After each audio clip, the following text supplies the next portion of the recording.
நான் ஏன் இன்றைக்கு டிவிக்கு வந்திருக்கிறேன் சொன்னால் 40 ஆண்டு காலம் இந்த இயக்கத்திற்காக உழைத்தேன். நான் 1972 என்ன வந்தவன். ஆனால் என்னை தூக்கி எறிந்தவர் எப்போது வந்தார் என்று சொன்னால் 89 நுழைகிறார். நீ மறந்து வரக்கூடாது. எனக்கு முதலமைச்சர் பதவி கிடைப்பதற்கு வாய்ப்பு இருந்தது. ஆனால் நீங்களே இருந்து கொள்ளுங்கள் என்று சொன்னேன். பொதுச்செயலாளர் வாய்ப்பு எனக்கு கிடைத்தது. நீங்களே இருந்து கொள்ளுங்கள் என்று சொன்னேன்.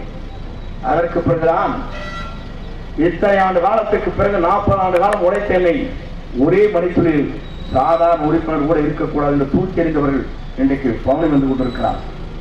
அவருக்கு நீங்கள் அடையாளம் காட்ட வேண்டும். புரட்சித் தலைவர் அனைத்தான் புரட்சித் தலைவர் அம்மாவுடைய சுற்றுப்பயணத்தை நான் மேற்கொண்டேன். இங்கே இருக்கின்ற அத்தனை பேருக்கும் தெரியும். 3 முறை உங்களை சந்தித்ததே கிடையாது. அம்மாவுடைய சுற்றுப்பயணத்தை முழுமையாக நாங்கள் ஏற்று அந்த பணிகளை ஆற்றினேன். நான் எதற்காக சொல்கிறேன் சொன்னால் நம்மால் உருவாக்கப்பட்டவர்கள், நம்மால் வளர்க்கப்பட்டவர்கள், நம்மால் அடையாளம் காட்டப்பட்டவர்கள். 1979 இன்றைக்கு நான் சொல்கிறேன், மணமிட்ட ஆலயத்திற்கு முன்னால் ஒரு 2 வருடங்கள் நடைபெறுகிறது. அதிலே ஒருவர் இருக்கிறார். அவர் பெயரை சொல்ல விரும்பவில்லை. சகோதரம் அவரும் அங்கே எங்கே இருக்கிறார் என்று சொன்னால் அவரை வெயில் எடுப்பதற்கு நம்முடைய சப்போர்ட் ஈரோடு போர்ட் மூலமாக இங்கே சப்ஜெயிலே வைத்தோம். நான் அப்போது மாவட்ட செயலாளர், சட்டமன்ற உறுப்பினர், முழு பாதுகாப்பு அளித்தோம். அதற்கு பிறகு 82 இந்த வழக்கு வருகிற போது ஆரம்பி அவர்கள் உள்ளாட்சித்துறை அமைச்சர் அவரிடத்தை சொல்லி அந்த வழக்கை சுமூகமாக முடித்து இன்று பவனி வந்து கொண்டிருக்கிறார்கள். எப்படிப்பட்டவர் என்பதை நீங்கள் புரிந்து கொள்ள வேண்டும் என்பதற்காக நான் சொல்லுகிறேன். இதைதான் நான் சொல்வதற்கு காரணம், ஒரு சின்ன இடத்திற்கு கொலை ஒரு வண்டி தரத்திற்கு நடைபெற்றிருக்கிறது என்று சொன்னால் நீங்கள் புரிந்து கொள்ள வேண்டும் எப்படி சமுதாயத்திற்கு ஒரு மாற்றத்தை உருவாக்க போகிறார் என்பதை நீங்கள் புரிந்து கொள்ள வேண்டும். நான் இதை சொல்வதற்கு காரணம், நீங்கள் தெரிந்து தெளிவாக ஏன் நம்முடைய வெற்றி தலைவர் விஜய் அவர்களை நான் ஆதரித்தேன் என்று சொன்னால், ஒரே மலைத்துளை என்னை தூக்கி எறிந்து விட்டார்கள். என்னை தாங்கி பிடித்தவர் அவர். இன்றைக்கு எனக்கு அடையாளம் காட்டியவர் அவர். பின்னாலே நான் இருந்து கொண்டு பணியை ஆற்றிக் கொண்டிருக்கிறேன். எப்படி அம்மாவுக்கும் புரட்சித் தலைவருக்கும் பணியாற்றினேன், அதே போல என் உடலே ஓடுகிற ஒவ்வொரு ரத்தத்தையும் இந்த இயக்கத்திற்காக நான் சிந்துவேன்.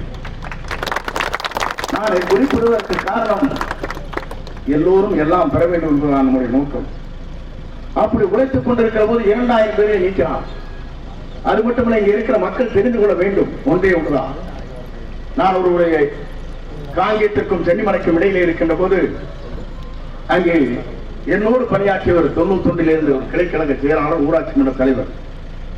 அவர் விபத்துக்கு செல்கிறார். அங்கே ஸ்கூட்டிலே வருகிற போது ஒரு தோட்டத்திலே வருகிற போது ஸ்கிட்டா இருந்து மண்டை உடைந்து அதே இடத்துல இறந்து விடுகிறார். உலகத்தில் உண்டா?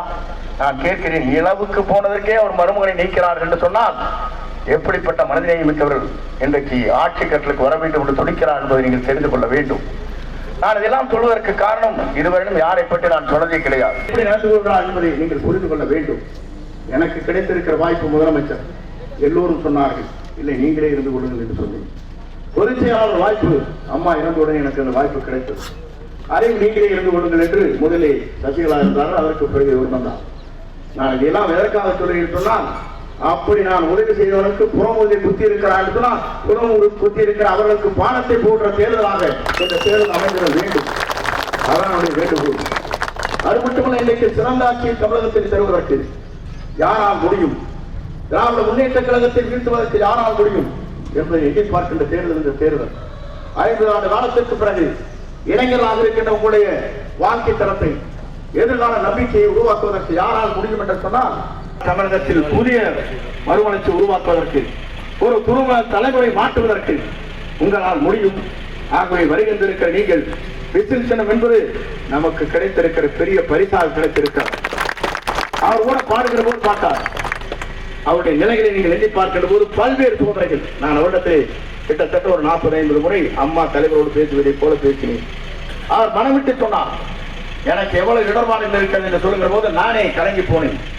ஏன்னு சொன்னால், அவர் அத்தனை துன்பங்களையும் பேரங்களையும் தாங்கிக் கொண்டு மக்கள் பணியாற்ற வேண்டும் என்று நினைத்து 500 கோடி ரூபாய் வருவாயை வேண்டியதில்லை என்று தூக்கி எறிந்துவிட்டு மக்கள் பணியாற்றுவதற்கு வருகிற ஒரே தலைவர் இந்தியாவிலே நம்முடைய தலைவர் வெற்றி தலைமை தான் என்பதை நான் இந்த நேரத்தை கோடிட்டு காட்ட விரும்புகிறேன். 1,26,00,000 மனங்களை வென்ற தந்தை டிவி யூடியூப் சேனல். தவிர்க்க முடியாத தம்ப்நெயில்ஸ், கலக்கலான கான்டென்ட்ஸ், நீங்களும் இந்த குடும்பத்தில் இணைய இப்பவே சப்ஸ்கிரைப் பண்ணுங்க. அசுரபலம் கொண்ட எங்கள் டிஜிட்டல் கரங்களில் உங்கள் விளம்பரங்களை சேர்க்க வாட்ஸ்அப் பண்ணுங்க. 8939888838. Email advtv@dttv.in.